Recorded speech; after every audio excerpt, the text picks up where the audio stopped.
Welcome everybody. My name's Lindsay Hayward. I'm the Public Relations Chair for IUGA, and it's an enormous pleasure to have John Delancey with me today to conduct a short interview and give you some insights into John that you may not have as yet.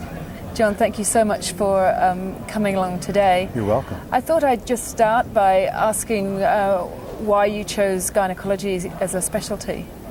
Well, it's actually fairly simple. When I was on the gynecology rotation as a medical student, it was more fun than any of the other rotations that I was on afterwards. And there were exciting people with exciting ideas, and I decided that that's what I wanted to do. And you've become a mentor for many of us. You have great wisdom and you're a fantastic teacher. Have you had mentors along the way that have inspired you? I have, and it's interesting to think back about how many there are. I had a band director when I was in high school who was a wonderful leader and somebody that I learned a lot from in terms of trying to understand how people work together. And when I was in college, I had an anatomy professor who understood and studied how things worked and introduced me to the idea of looking at structure and being able to see function. And then after medical school and residency, there was a wonderful man, John Gosling, who was the boss that I had at a county hospital, who was very wise and was patient with me while I didn't know what I wanted to do, and encouraged me to think not necessarily of following an existing path, but actually being willing to do something that I was interested in that maybe other people weren't interested in yet. And at what point do you think you started to question the biomechanics of the pelvic floor? Did your curiosity build up as you were going through doing your obstetrics and your gynecology? And at what point did you? Yeah.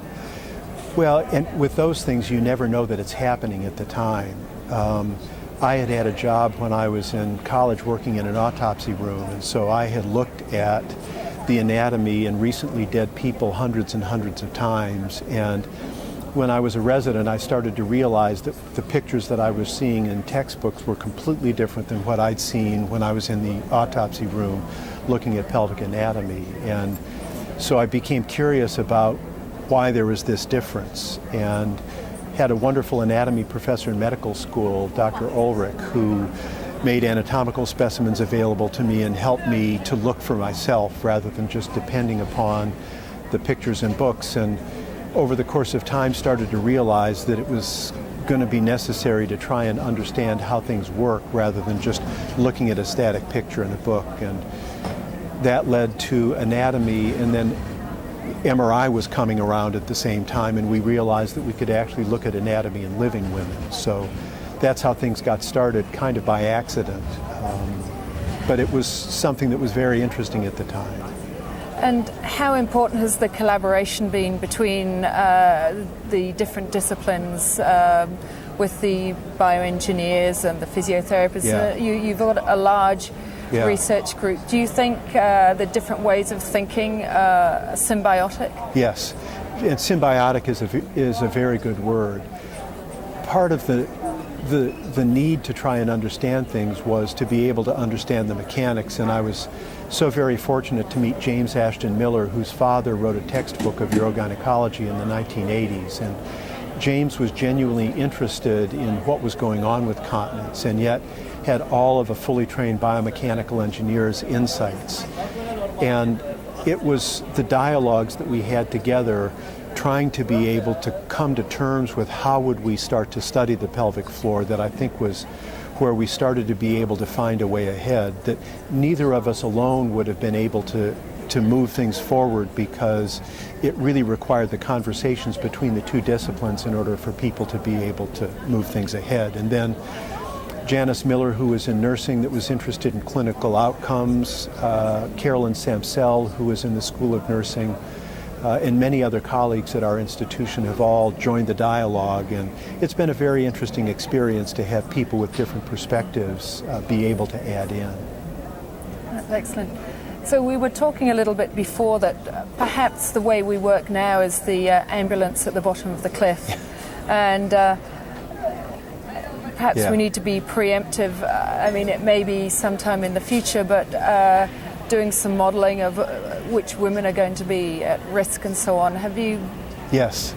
Yes, that's been a very important question, and since birth is the largest factor causing prolapse and it happens under medical supervision, it's an ideal opportunity that if we could only figure out what causes the injury, the women are already there being taken care of so that plans could be implemented. But although some things are obvious, like the use of forceps and delivery as an occipito-posterior, other things are a little bit more subtle.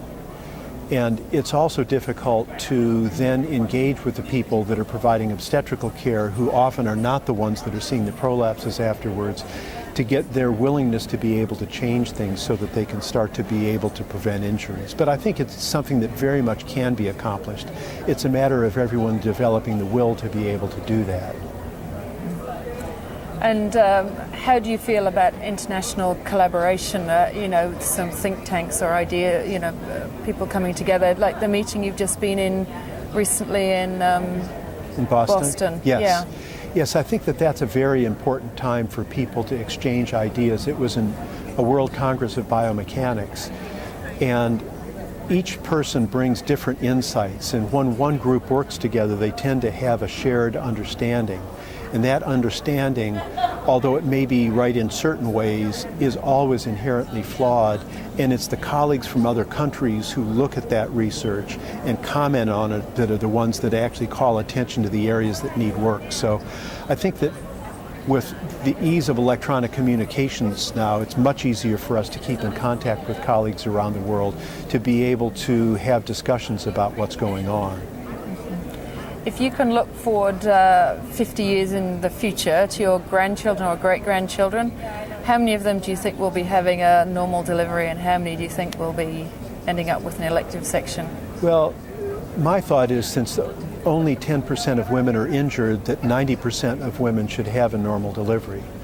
And I would hope that 50 years from now, we can predict who's going to have a problem and then allow that woman the opportunity to be able to make a choice about whether or not she'd prefer to have a vaginal delivery, recognizing that she may not have problems from prolapse for 20 or 30 years, or whether she'd rather have a cesarean section to prevent that. And I think once we have the data, women will be able to make that choice for themselves. Good. Well, thank you so much. I think that's unfortunately our time up for our short interview, and thank you so much. Yes, thank you very much. Thank you.